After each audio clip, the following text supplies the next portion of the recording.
Ladies and gentlemen, welcome to an in-depth exploration of the Invictus Games 2025, a monumental event that not only showcases the athletic prowess of its participants but also celebrates the indomitable human spirit.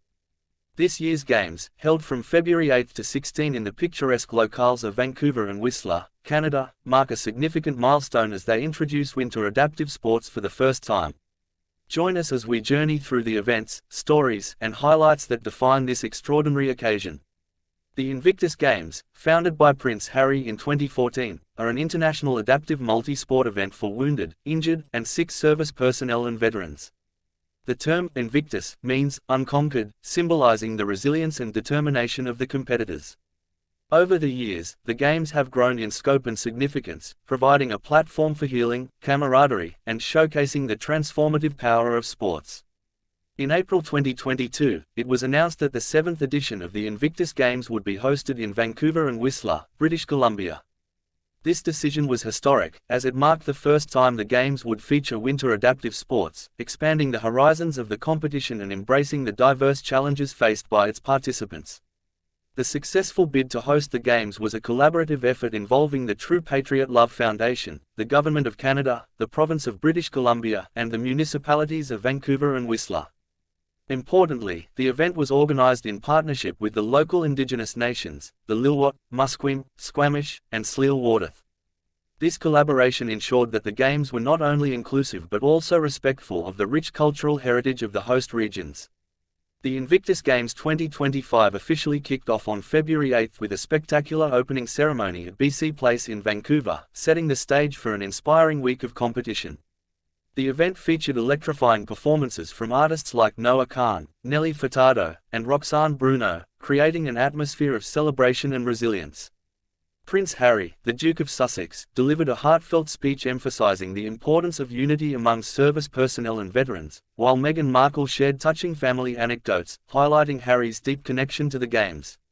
The ceremony was a powerful tribute to the strength, courage, and determination of the competitors, reinforcing the Games' mission of healing through sport. With the energy from the opening ceremony still in the air, the first day of competition began with a mix of winter and indoor adaptive sports. Whistler hosted high-adrenaline events like alpine skiing and skeleton, where athletes showcased their skill and bravery on the slopes. Meanwhile, in Vancouver, intense wheelchair basketball and sitting volleyball matches captivated audiences, demonstrating the athletes' resilience and teamwork.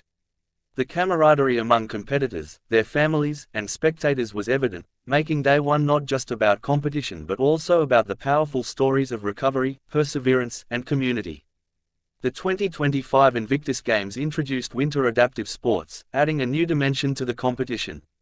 The inclusion of sports such as alpine skiing, Nordic skiing, skeleton, and wheelchair curling provided participants with fresh challenges and opportunities to demonstrate their resilience and skill in diverse environments. The Games commenced with a spectacular opening ceremony at BC Place in Vancouver on February 8, 2025.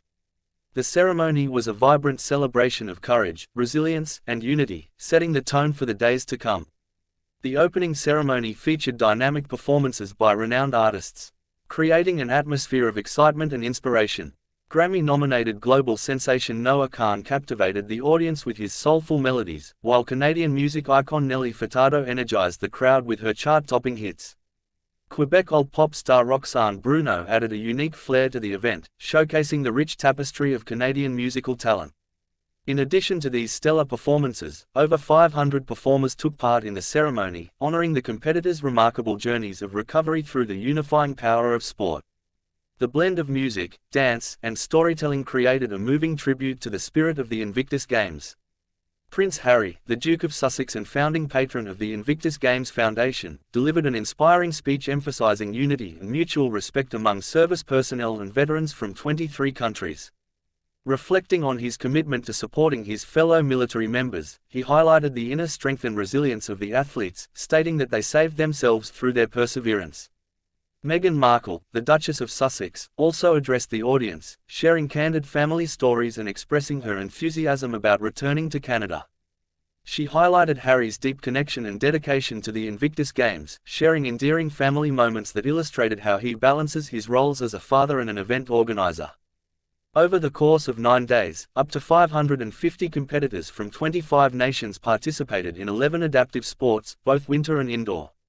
The schedule was meticulously planned to provide the best experience for the competitors, their families, and supporters, with minimal overlap between events. The winter sports segment of the Games was held in Whistler, utilizing world-class facilities to host the competitions. Skeleton at Whistler Sliding Center, competitors showcased their courage and precision as they navigated the icy tracks of the Whistler Sliding Center. The event was a thrilling display of speed and control, with participants demonstrating remarkable skill in this high-adrenaline sport. Alpine skiing and snowboarding at Whistler Alpine Venue. The slopes of Whistler provided a challenging terrain for alpine skiing and snowboarding events. Divided into novice and intermediate categories, athletes navigated the courses with agility and determination, embodying the spirit of the Games.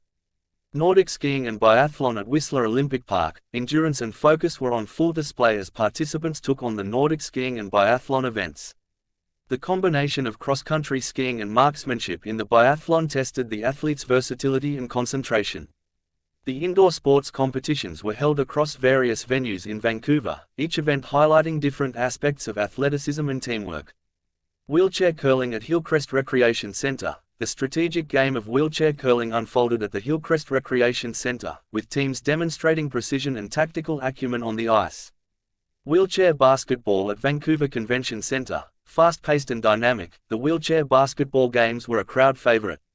Teams showcased their agility and coordination, delivering thrilling performances that kept spectators on the edge of their seats. Wheelchair rugby at Vancouver Convention Centre. Known for its intensity, wheelchair rugby did not disappoint. Athletes displayed strength and strategy, engaging in fierce yet respectful competition. Swimming at UBC's Aquatic Centre. The swimming events highlighted the competitors' speed and endurance in the water. Each race was a testament to the athletes' training and perseverance. Sitting volleyball at Vancouver Convention Centre. Teamwork and communication were key in the sitting volleyball matches. Participants exhibited remarkable reflexes and coordination, making for an engaging spectacle. Indoor rowing at Vancouver Convention Centre. The indoor rowing events tested the athletes' stamina and power. Competitors pushed their limits, showcasing determination and resilience. Beyond the competitions, the Invictus Games fostered a sense of community through the Invictus villages in Vancouver and Whistler. These free, family-friendly spaces offered supporters a chance to engage with the Games beyond the sporting events. Located at the Vancouver Convention Centre, the Invictus Village operated daily from 11 a.m. to 7 p.m. PT. Visitors could watch live sport competitions on large screens, enjoy partner activations, live entertainment, games, competitions, and giveaways. Food and beverage concessions were also available, creating a festive atmosphere for all attendees. The Whistler Invictus Village ran from February 9 through 13, offering daily live concerts, sport competition live viewing locations, and cultural and family-friendly activities through 5 different activation zones on the village stroll. The vibrant setting allowed visitors to immerse themselves in the spirit of the Games while enjoying the natural beauty of Whistler. The 2025 Invictus Games garnered extensive media coverage, bringing